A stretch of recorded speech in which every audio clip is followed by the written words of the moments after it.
I returned home for the holidays after being away for years. Suddenly, I discovered that my house and my car had somehow become my niece's property. I even spotted my limited edition designer bags, which had been missing for a long time, sitting in her room.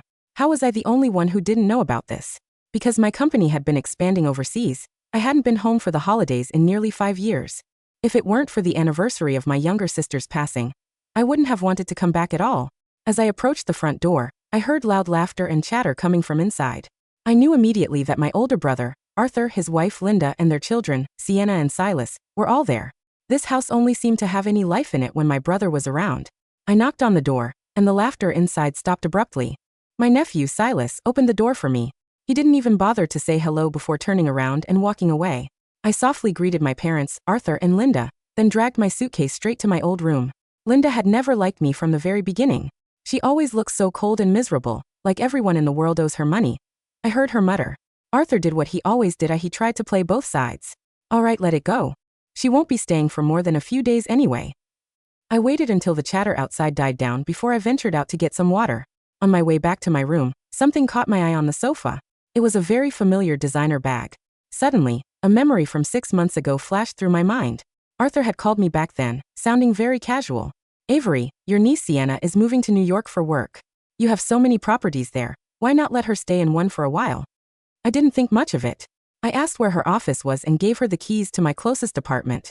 Later, she changed jobs 3 times and demanded a new place each time. I was in the middle of a massive overseas merger and didn't have time to argue. I simply told my assistant to let her pick from my portfolio. She eventually moved into the luxury villa where I usually stay. After a few weeks, I had my assistant move her out to a smaller condo. But when I checked my inventory later, I realized about a dozen of my limited edition bags were missing. I assumed the housekeeper had taken them for professional cleaning and maintenance, so I didn't worry. But here they were, in my niece's possession. I didn't know if she had taken them by mistake or on purpose, but at her age, she definitely knew these were high-end luxury goods. I decided to have a word with her. As I reached her door, I overheard her on the phone. Oh, I told you already, this house is mine. My mom bought it for me, so don't worry, just move in. What are you afraid of? I'll handle the utilities and the HOA fees. Our family owns so many properties in New York. You think I care about your little rent? Just stay there. She paused for a second, and then her phone rang again. I got the rent money. You're way too polite. I told you that you could stay for free, but you insist on paying. It's fine. If it's broken, it's broken. I'll just buy a new one. This is pocket change to me. Anything in the house you like, just take it with you when you move out. The sheer arrogance of it left me stunned. She was using my hard-earned properties to build her own social status. I waited patiently until she finished her calls. From what I gathered, she had rented out 5 of my apartments. There were 2 more units where people were staying for free, but I had no idea who they were. I pushed the door open. She jumped, looking at me with pure terror. Aunt Avery? How long have you been standing there? Long enough to hear you renting out my apartments. Long enough to hear you giving away my belongings like they're trash. Auntie, let me explain. Go ahead. I'm dying to hear this explanation. I just thought you have so many houses you never use. It's a waste to let them sit empty. I thought I'd rent them out to make some extra cash. Oh, I see. And where exactly is that rent money now? Auntie, you know how it is. Girls need to look good. You're so rich, you wouldn't care about this small change. I spent it on makeup and clothes. So you rented out all my properties and spent every cent of the income yourself? I never knew such a convenient business model existed in this world. My voice turned ice cold, making Sienna tremble. For years, I had built a corporate empire from nothing. I wasn't known for being soft or easy to push around. I stared her down. And the bags you took from my closet? Was that also to fund your lifestyle? Her face turned a deep, shameful red. She had been caught red-handed. At that moment, Linda walked in. She immediately assumed I was bullying her precious daughter. Avery, what are you doing? Sienna is just a child. Whatever it is, you don't have to use that tone with her. Fine. Then let me ask you, Linda. Did you know what Sienna was doing? What? What are you talking about? Don't you dare try to frame her for something. I let out a cold, sharp laugh. Oh, Linda. I don't need to frame her. So you're telling me you knew she was renting out my houses and giving away my property to strangers? Linda rolled her eyes, looking completely unbothered. Oh, please. You have so many houses. Losing a few pennies won't kill you. So you did know. You all knew, and you kept it from me on purpose. Is that it? Because I have money, I'm just a target for your little schemes. I was kind enough to let you stay, and you treated me like a personal ATM? Linda's eyes widened. as if I were the one saying something offensive. Avery, how can you be so petty with a child? Besides, it's not like you actually need the money. I might not lack money, but that doesn't mean you can do whatever you want with my things. Sienna, I'm giving you 2 months. Fix this mess. If everything isn't resolved in 2 months, I won't hesitate to handle this my way. I turned to leave, but I couldn't help glancing at the bag on the sofa one last time. Sienna, I'm sure you know the market value of the bags you took from my house. You better return every single one of them, in perfect condition within the deadline. I didn't finish the sentence. I thought I should at least leave her with a shred of dignity in front of the family. But Linda reacted like I had stepped on her tail. Who took your bags? Sienna bought those herself. Linda, do you really believe that? She just graduated. How could she afford bags that cost $50,000 each? Linda's voice lost its confidence. There's no way a bag costs that much. You're just trying to scare us. My brother and my parents walked in at that moment. Seeing the tension, my father frowned. What's going on now? Linda immediately threw herself toward Arthur, wailing. It's your sister. She's attacking poor Sienna just because the girl stayed in one of her houses. She's accusing our daughter of stealing her bags. She's treated us like garbage since she walked through the door. Linda managed to squeeze out a few fake tears. My parents looked at me with pure annoyance. Why is it that every time you come home, you bring nothing but drama? Your brother and his family have been here for days, and we've been perfectly happy.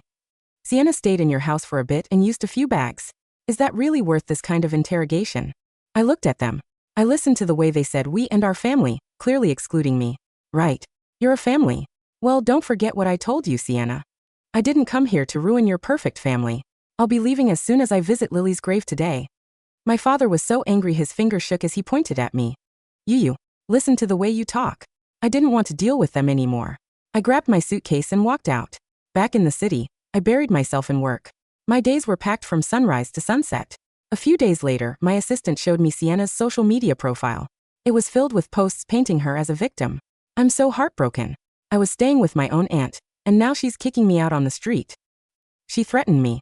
She said if I don't leave in 2 months, she'll throw all my belongings into the trash. The comments section was a toxic mess of people attacking me. What kind of aunt does that? Has she no heart? Finding a place to live is so hard right now. And this is her own blood relative. Exactly. Even if it's a relative's house, you don't just kick someone out like that. Sienna replied to the comments with fake humility. Maybe she just doesn't want me bothering her. Sigh, it's fine. This is just the struggle of being a working girl. I'll move out. Her words tapped into the frustrations of every young worker out there. The internet was coming for my head. My assistant asked if we should intervene. No. I want to see exactly how far she's willing to go with this performance. The next day, my assistant ran into my office looking panicked. Ms. Sterling, the internet is turning into a mob. Your niece posted a long article. People have already doxed your home address. My assistant hesitated. I took the phone and read the post myself. Growing up, my grandparents always favored my aunt. They chose to send her to college instead of my dad.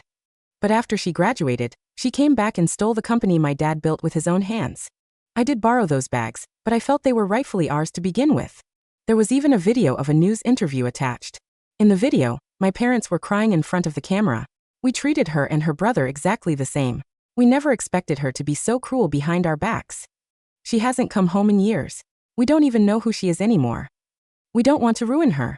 We just want her to return her brother's company. Arthur and Linda were standing there, looking like grieving saints. We didn't want to fight her. We know it's hard for a woman to succeed on her own, Arthur said.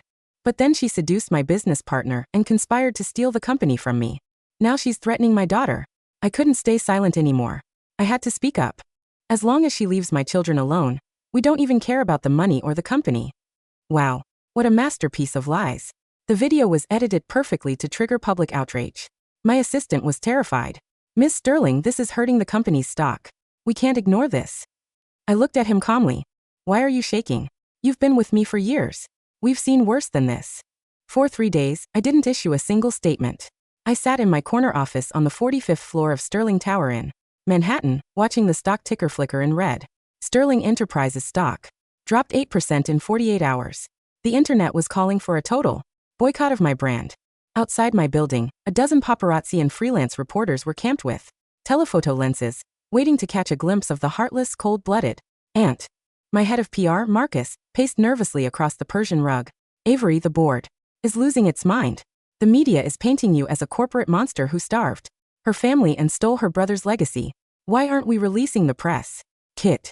I took a slow sip of my black coffee, looking out at the foggy Manhattan skyline. When a fire is small, Marcus, people try to blow it out, I said quietly. When you let a fire consume the entire forest, everybody stops to watch.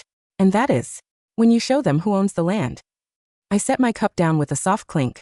Is the audit finished? My chief legal officer, Eleanor, stepped forward and placed a thick, leather-bound folder on my mahogany desk. Everything is locked, Avery, Eleanor said with a razor-sharp smile. We audited all 12 properties in New York. Sienna didn't just rent out 5 units, she subleased 8 of them through an illegal, unregistered LLC she set up under her mother's name. Total illegal rental income collected over 8 months for $120,000. And the bags?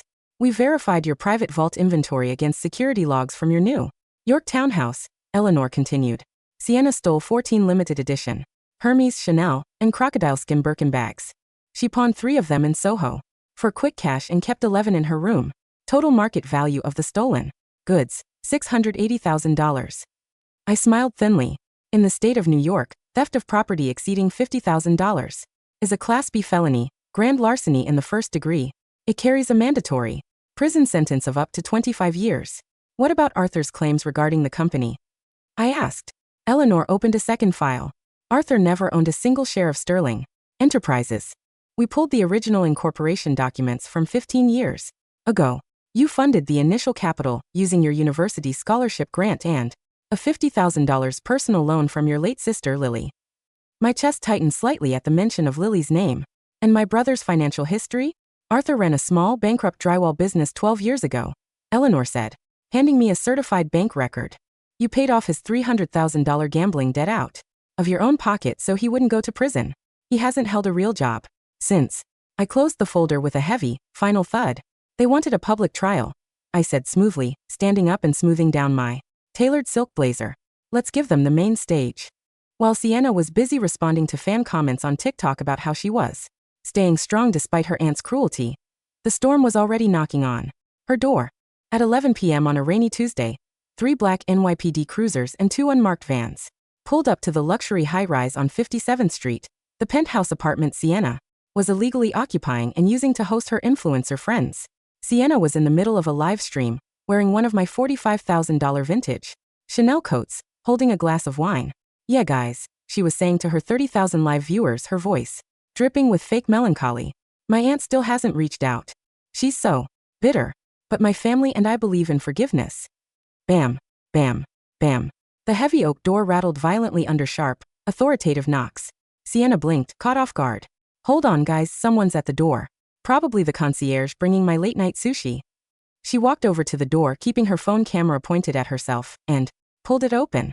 Standing in the hallway were 4 uniformed NYPD officers, 2 representatives from the district attorney's office, and my lead corporate attorney, Eleanor. Sienna Sterling? The lead officer asked coldly. Sienna raised an eyebrow, adjusting her coat. Yes. Who are you? Do you know who lives here? Eleanor stepped forward, pulling a stack of court documents from her briefcase. Miss Sterling, I am the chief legal counsel for Avery Sterling. We are executing a court-ordered emergency eviction, an asset seizure warrant, and a felony arrest warrant. Sienna's face drained of all color. What? Arrest? Are you crazy? My aunt lets me stay here. You are currently occupying private property without a lease, converting commercial real estate into an illegal subletting business, and possessing over $500,000 in stolen luxury goods, Eleanor said cleanly, her voice echoing clearly into Sienna's active live stream. The phone in Sienna's hand was blowing up with frantic comments. Wait, is she getting arrested? Holy crap, she stole the bags.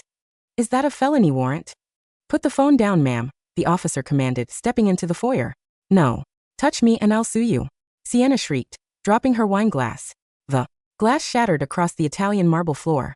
My dad owns this company. My aunt is a thief. The officers didn't waste another second.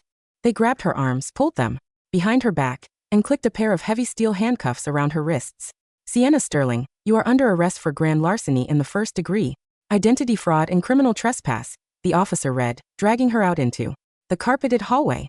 Emma, Dad, help me, Sienna screamed, her influencer facade crumbling into ugly, hysterical weeping as the camera she dropped on the floor continued to stream her arrest to thousands of viewers nationwide. Simultaneously, across 6 different luxury buildings in Manhattan, private security teams accompanied by court bailiffs cleared out all of Sienna's illegal tenants.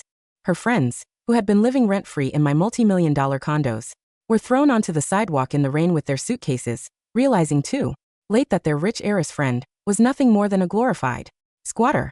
The next morning, at 10 a.m., the grand ballroom of the Plaza Hotel was packed, with over 200 journalists, camera crews, and financial analysts.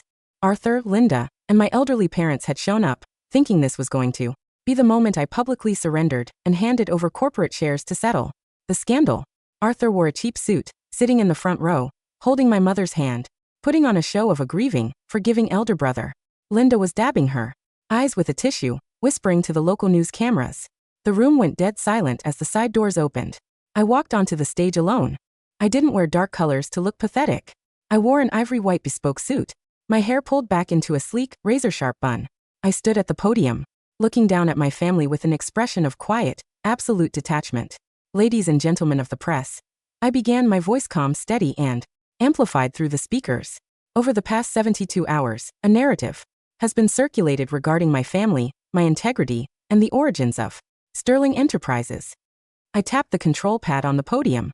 A massive 4K LED screen behind me flickered to life.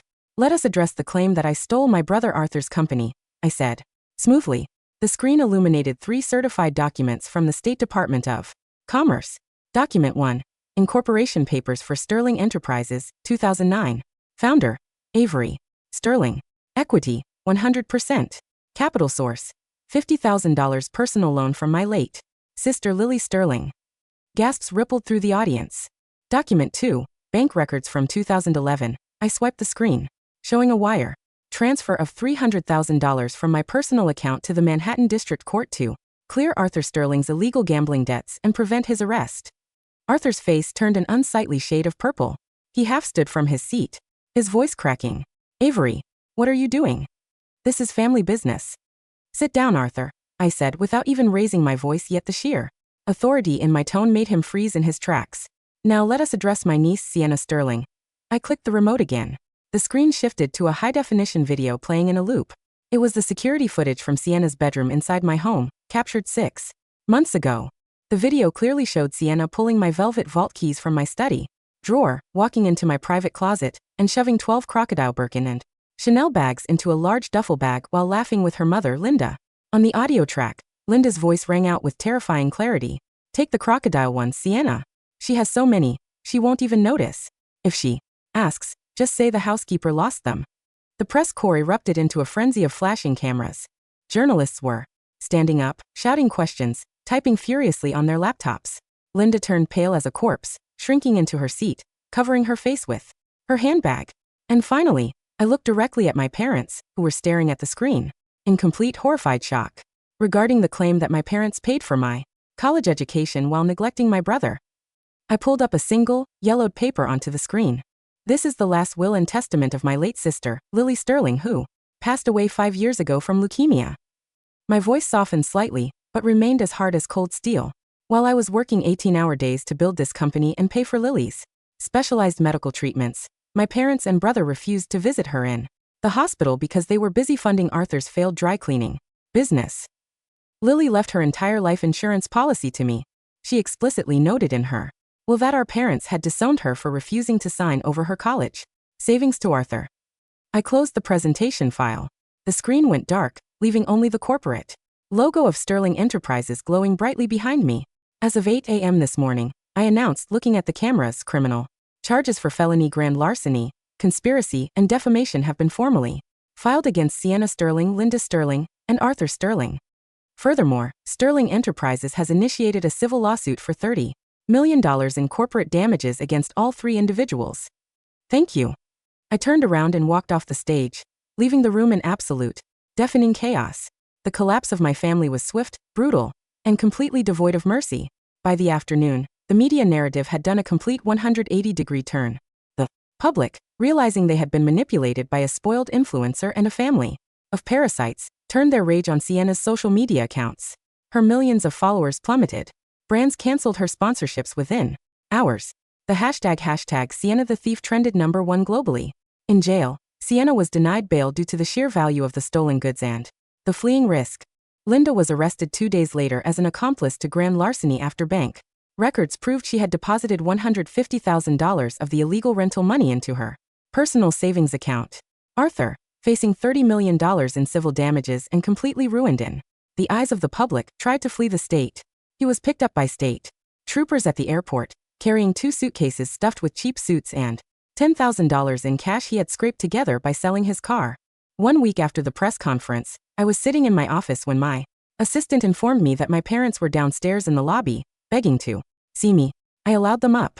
When the elevator doors opened, 2 broken, elderly people walked into my office.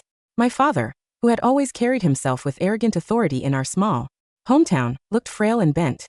My mother was weeping silently, her hands trembling as she clutched a worn leather purse. Avery. My father choked out, his voice raspy and pathetic. Avery, please. You have to save them. Sienna is crying in jail every night. Linda is having panic attacks. Arthur is facing prison time. I didn't get up from my desk. I didn't offer them tea. I looked at them as if they were 2 strangers who had walked into the wrong building. They committed crimes, father, I said smoothly. In the adult world, actions have consequences. They are your family. My mother sobbed, falling onto her knees beside my desk. Blood is thicker than water, Avery. We were wrong. We were blind. We believed Arthur's lies. Please, withdraw the charges. We'll give back the money. We'll give back everything. I leaned forward, resting my elbows on the dark mahogany desk, looking into my mother's tear-filled eyes.